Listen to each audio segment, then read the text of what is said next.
ನಿಟ್ಟಿನಲ್ಲಿ ಲಕ್ಷ್ಮೀ ಹೆಬ್ಬಾಳ್ಕರ್ ಅವರಿಗೆ ಅನುಚಿತ ಪದವನ್ನು ಬಳಸಿ ನಿಂದಿಸಿದ್ದಾರೆ ಅನ್ನುವಂತಹ ನಿಟ್ಟಿನಲ್ಲಿ ಸಿ.ಟಿ. ರವಿರವರ ವಿರುದ್ಧ ರಾಜ್ಯದಾದ್ಯಂತ ಪ್ರತಿಭಟನೆ ಕೂಡ ನಡೀತಾ ಇರ್ತಕ್ಕಂಥದ್ದು. ಇನ್ನು ಮಂಡ್ಯದ ಅಖಿಲ ಭಾರತ ಕನ್ನಡ ಸಾಹಿತ್ಯ ಸಮ್ಮೇಳನಕ್ಕೆ ಅವರು ಅತಿಥಿಯಾಗಿ ಆಗಮಿಸಬೇಕಿತ್ತು.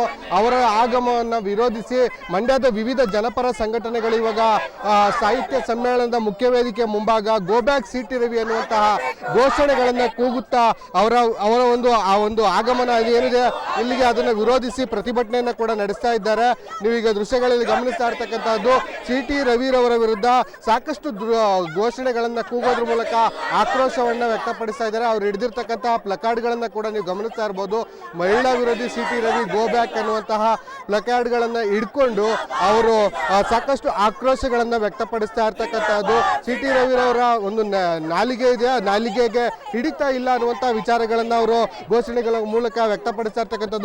ನಾನೊಂದಷ್ಟು ಪ್ರತಿಭಟನಾಕಾರರನ್ನ ಮಾತನಾಡಿಸುವಂತ ಪ್ರಯತ್ನ ಮಾಡ್ತೀನಿ. ಸರ್, ನಿಮ್ಮ ಒತ್ತಾಯ ಏನಿದೆ ಸರ್ ಇವತ್ತು? ಮೊದಲನೇದಾಗಿ ಸಿ.ಟಿ. ರವಿ ಈ ದೇಶದ ಮಹಿಳೆಯರ ಬಗ್ಗೆ, ಮಕ್ಕಳ ಬಗ್ಗೆ ಕಾನೂನು ಮಾಡ್ತಕ್ಕಂಥ ಆಡಳಿತ ಸೌಧ ಆಗಿರ್ತಕ್ಕಂಥ ವಿಧಾನಸಭೆಯಲ್ಲಿ ಕೂತ್ಕೊಳ್ತಕ್ಕಂಥದ್ದು ಯೋಗ್ಯತೆ ಇಲ್ಲ. ಅವ್ರನ್ನ ಉಚ್ಚಾಟನೆ ಮಾಡಬೇಕು. ಎರಡನೇದಾಗಿ ಅವ್ರನ್ನ ಬಂಧನ ಮಾಡಿ ಶಿಕ್ಷೆಗೊಳಪಡಿಸ್ಬೇಕು. ಇದೆಲ್ಲಕ್ಕಿಂತ ಮುಖ್ಯವಾಗಿ BJP ಅನ್ನುವಂಥ ಒಂದು ಪಕ್ಷ ಅದು ಮಹಿಳಾ ಪರವಾದಂಥ ರಾಜಕೀಯ ಪಕ್ಷ. ಆದರೆ ಸಿ.ಟಿ. ರವಿ ಅಂಥವ್ರನ್ನ BJP ಪಕ್ಷದ ಪ್ರಾಥಮಿಕ ಸದಸ್ಯತ್ವದಿಂದ ಅಮಾನತು ಮಾಡಬೇಕು. ಆದರೆ ದುರಾದೃಷ್ಟವಶಾತ್ BJPಯ ಎಲ್ಲ ನಾಯಕರುಗಳು ಮಹಿಳೆಯರನ್ನು ಅವಮಾನಕಾರಿಯಾಗಿ ಮಾತನಾಡಿದಂಥ ಸಿ.ಟಿ. ರವಿಯಿಂದ ನಿಂತಿದ್ದಾರೆ ಅಂತ ಹೇಳಿದ್ರೆ ಇಡೀ BJP ಪಕ್ಷವೇ ಮಹಿಳಾ ವಿರೋಧಿಯಾಗಿದೆ. ಇಡೀ BJP ಪಕ್ಷ ಒಂದು ಮರ್ಯಾದೆಗೆಟ್ಟ ಪಕ್ಷ ಆಗಿದೆ. ಇಡೀ BJP ಪಕ್ಷವೇ ಅಶ್ಲೀಲ ನಿಂದಕರಿಂದ, ಕಾಮುಕರಿಂದ, ಅತ್ಯಾಚಾರಿಗಳಿಂದ ತುಂಬಿರ್ತಕ್ಕಂಥ ಕೊಳಕು ಪಕ್ಷ ಆಗಿದೆ. ಹಾಗಾಗಿ ಇವತ್ತು ಸಿ.ಟಿ. ರವಿ ಮಹಿಳೆಯರ ವಿರುದ್ಧ ಮಾತಾಡಿದ್ದಾರೆ. ನಿನ್ನೆ ಅಮಿತ್ ಶಾ ಅಂಬೇಡ್ಕರ್ ವಿರುದ್ಧ ಮಾತಾಡಿದ್ದಾರೆ. ನಾಚಿಕೆ ಆಗಬೇಕು ಈ ಅಮಿತ್ ಶಾಗೆ. ಅಮಿತ್ ಶಾನ ಈ ತಕ್ಷಣದಿಂದ ಜಾರಿಗೆ ಬರುವಂಗೆ ರಾಷ್ಟ್ರಪತಿಗಳು ಲೋಕಸಭಾ ಸದಸ್ಯತ್ವದಿಂದ ಅನರ್ಹಗೊಳಿಸಬೇಕು, ಗೃಹ ಸಚಿವರಿಂದ ಅನರ್ಹಗೊಳಿಸಬೇಕು, ಜೈಲಿಗೆ ಕಳಿಸ್ಬೇಕು. ಅಂಬೇಡ್ಕರ್ ಬರೆದಿರೋ ಸಂವಿಧಾನದ ಕೆಳಗಡೆ ಗೆದ್ದು ಗೃಹ ಮಂತ್ರಿಯಾಗಿ ಒಂದು ರೀತಿಯ ಮಾತೃದ್ರೋಹ ಮಾಡ್ತಾ ಇದ್ದಾರೆ ಅಮಿತ್ ಶಾ. ಅಂತ ಅಮಿತ್ ಶಾ ಮತ್ತು ಸಿ.ಟಿ. ರವಿ ಅಂತ ಅಯೋಗ್ಯರನ್ನ ಸಾಕಿ ಸಲಹುತ್ತಾ ಇರ್ತಕ್ಕಂಥ BJP ಈ ದೇಶಕ್ಕೆ ಭವಿಷ್ಯ ಇಲ್ಲ. ಅದರ ಅಡಿಯಲ್ಲಿ BJP ನಾಮಾವಶೇಷ ಆಗಬೇಕು. ಈ ದೇಶದ ಜನ ಅಮಿತ್ ಶಾನ ಕೋರ್ಟ್ಗಳು ಗಡೀಪಾರು ಮಾಡಿದ್ರು. ಈ ದೇಶದ ಜನ BJP ಅನ್ನುವಂಥ ಪಕ್ಷವನ್ನು ಭಾರತೀಯ ಭೂಪಟದಿಂದನೇ ಗಡೀಪಾರು ಮಾಡಬೇಕು ಅಂತೇಳಿ ನಾನು ಮನವಿ ಮಾಡ್ತೀನಿ.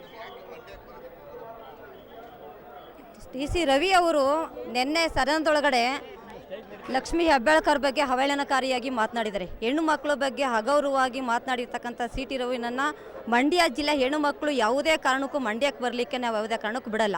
ಮಂಡ್ಯದ ನೆಲಕ್ಕೆ ಕಾಲಿಟ್ಟಿದ್ರೆ ಸಿ.ಟಿ. ರವಿ ಅವ್ರ ಕಥೆನೇ ಬೇರೆ ಇರ್ತಾಯಿತ್ತು. ಆದರೆ ಅವರು ಇರ್ತಕ್ಕಂಥ ಪಾರ್ಟಿ ಮನುವಾದಿ ಸಿದ್ಧಾಂತವನ್ನು ಒಪ್ಕೊಂಡಿರ್ತಕ್ಕಂಥ ಪಾರ್ಟಿ ಮಹಿಳಾ ವಿರೋಧಿ ನೀತಿಗಳನ್ನು ಅನುಸರಿಸ್ತಾ ಇದ್ದಾರೆ. ಹೆಣ್ಣು ಮಕ್ಕಳು ಯಾವುದೇ ಸಂದರ್ಭದಲ್ಲಿ ಗೌರವ ಕೊಡ್ತಕ್ಕಂಥದ್ದು ಅವರಲ್ಲಿಲ್ಲ. ಲೋಕಸಭೆ ವಿಧಾನಸಭೆ ಒಳಗಡೆ ತುಂಬಿರ್ತಕ್ಕಂಥವ್ರು, ದೌರ್ಜನ್ಯಕ್ಕೆ ಹೆಣ್ಮಕ್ಳ ಮೇಲೆ ಅತ್ಯಾಚಾರ ಮಾಡಿರ್ತಕ್ಕಂಥವ್ರು, ಹೆಣ್ಮಕ್ಳ ಮೇಲೆ ದೌರ್ಜನ್ಯ ಮಾಡಿರ್ತಕ್ಕಂಥವ್ರು, ಜಾತಿ ನಿಂದನೆ ಮಾಡಿರ್ತಕ್ಕಂಥವ್ರು ಅತಿ ಹೆಚ್ಚಿರ್ತಕ್ಕಂಥ ಲೋಕಸಭೆ ವಿಧಾನಸಭೆ ಒಳಗಡೆ. ಆದರೆ ಈ ಸಿ.ಟಿ. ರವಿ ಅವರು ಇವತ್ತೊಂದೇ ಅಲ್ಲ, ಇನ್ನೂ ಹಲವಾರು ಬಾರಿ ವಿಧಾನಸಭೆ ಒಳಗಡೆ ಸಾಕಷ್ಟು ಹೆಣ್ಣುಮಕ್ಳ ಬಗ್ಗೆ ಅಗ್ರವಾಗಿ ಮಾತನಾಡಿರ್ತಕ್ಕಂಥದ್ದು ನಾವು ನೋಡಿದ್ದೀವಿ. ತಕ್ಷಣದವರು ಸದಸ್ಯತ್ವವನ್ನು ರದ್ದು ಮಾಡಬೇಕು ಮತ್ತು ಇಡೀ ಕರ್ನಾಟಕ ರಾಜ್ಯದ ಹೆಣ್ಣು ಮಕ್ಕಳನ್ನ ಕ್ಷಮೆ ಕೇಳಬೇಕು ಅಂತೇಳಿ ಈ ಮೂಲಕ ಒತ್ತಾಯ ಮಾಡ್ತಾ ಇದ್ದೀವಿ. ಇದಿಷ್ಟು ಇಲ್ಲಿ ಪ್ರತಿಭಟನಾಕಾರರ ಮಾತಾಗಿರ್ತಕ್ಕಂಥದ್ದು. ಪ್ರಮುಖವಾಗಿ BJP ಪರಿಷತ್ ಸ್ಥಾನದಿಂದ ಸಿ.ಟಿ. ರವಿರವರನ್ನ ವಜಾ ಮಾಡಬೇಕು ಮತ್ತು ಅವರು ಈ ರಾಜ್ಯದ ಹೆಣ್ಣು ಮಕ್ಕಳ ಕ್ಷಮೆಯನ್ನು ಈ ಕ್ಷಣವೇ ಕೋರಬೇಕು. ಮಂಡ್ಯದ ನೆಲಕ್ಕೆ ಅವರು ಯಾವುದೇ ಕಾರಣಕ್ಕೂ ನಾವು ಕಾಲಿಡಲಿಕ್ಕೆ ಮಂಡ್ಯದ ಹೆಣ್ಣು ಮಕ್ಕಳು ಬಿಡೋದಿಲ್ಲ ಅನ್ನುವಂಥ ಎಚ್ಚರಿಕೆಯನ್ನು ಕೂಡ ಸಿ.ಟಿ. ರವಿ ಅವರಿಗೆ ಕೊಡ್ತಾ ಇರ್ತಕ್ಕಂಥದ್ದು. ಕ್ಯಾಮ್ರಾ ಪರ್ಸನ್ ಮಧು ಜೊತೆ ಸಂದೀಪ್ ಕುಮಾರ್, ಅಶ್ವವೇಗ ನ್ಯೂಸ್, ಮಂಡ್ಯ.